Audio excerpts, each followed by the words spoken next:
Hi, welcome back to another show. My name is Jeetu Jason, and you are watching Impact India. Let's get started with the first news, which is Thane, which is in Maharashtra, protest against Amazon data center. Hundreds of residents from Thane formed a human chain and staged a peaceful protest against Amazon's proposed 53-acre hyperscale data center on a former industrial plot. So these people are protesting an industry in an industrial plot. Classic. So you have water problems. I know that. I lived in Mumbai pretty much all my life. You get water 10 minutes in the morning, and if you're lucky, you might get water 10 minutes in the evening. That is how critical the situation has been all my life there. Okay. So it is not a new issue. These people are, you know, have a lot of money. This is the financial capital of India, and you get a lot of rain because you have floods during July and August month, and you cry about that. So this is the only city on planet Earth that cries about drought and then cries about flood at in the same year, which is weird. If you are getting a lot of rain and you don't know to use it, then whose problem is that? Whose fault is that?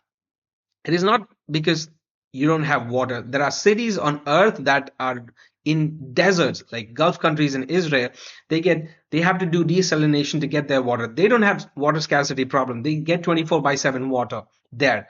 You don't have it, but you also get water through rain, enough and more than what you need. Okay, you just don't know how to allocate it.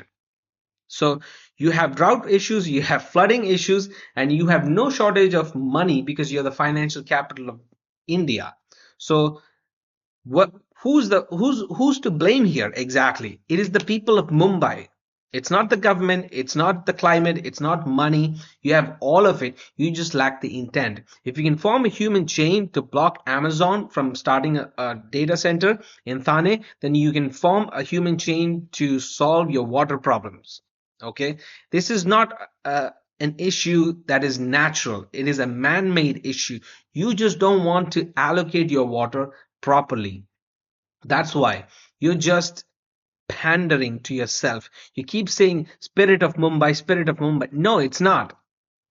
Okay, it is the smell of Mumbai. Yes, I agree. It smells like shit, but the water issue is completely solvable. Okay, almost every other house in Mumbai has a desalination plant at home. It's just called as an RO purifier. If you can buy one for your house, you can obviously allocate capital to build one for your city. 12 million liters of desalinated water costs around $18 million dollars. That's how much the plant will cost you to build. You don't have $18 million dollars. Anant Ambani's watch is $6 million dollars. Three watches and you have a desalination plant that gives you 12 million liters of water, desalinated water every day.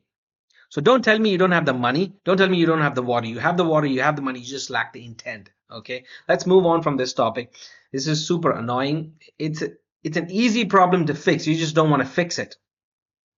The next news is India launches White Rabbit, which is a timing system to reduce dependency on foreign systems. So White Rabbit, for those who don't know, is a timing network, which is an open source timing network, Ethernet-based technology designed to transfer data and synchronize clocks across large-scale networks, which with the sub nanosecond accuracy, which was originally developed at CERN.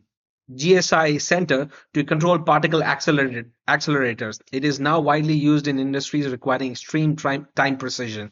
So the government has been rolling out a high precision timing uh, national timing network based on White Rabbit technology. We didn't develop that. It's an open source technology.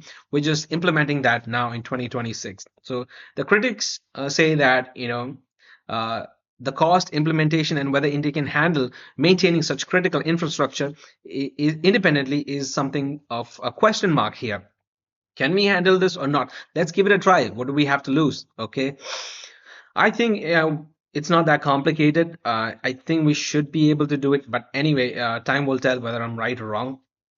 That is the second news. Not much going on. Not a lot of controversies these days for me to cover, so I'm forced to cover these things. Now, the final thing is it's not a news. This is a pitch. I'm looking for co-founders to start my company with. I'm looking for people who are software developers or web developers, not necessarily marketers. I'll do the marketing, and I'm looking for co-founders who are tech savvy, who have who probably Mern Stack or Django. That's basically what I'm looking for. I'm not specifically looking for app developers yet, but if you are somebody who's interested in starting a company, consider messaging me, consider joining my Telegram group, talk with me. If we fit, if we have a good, what do you say? Mm, if we can, if we are complementary in talent, then we can form something. We can do something with this venture. Okay, so that's it for today. I will see you in the next one. Until next time, bye.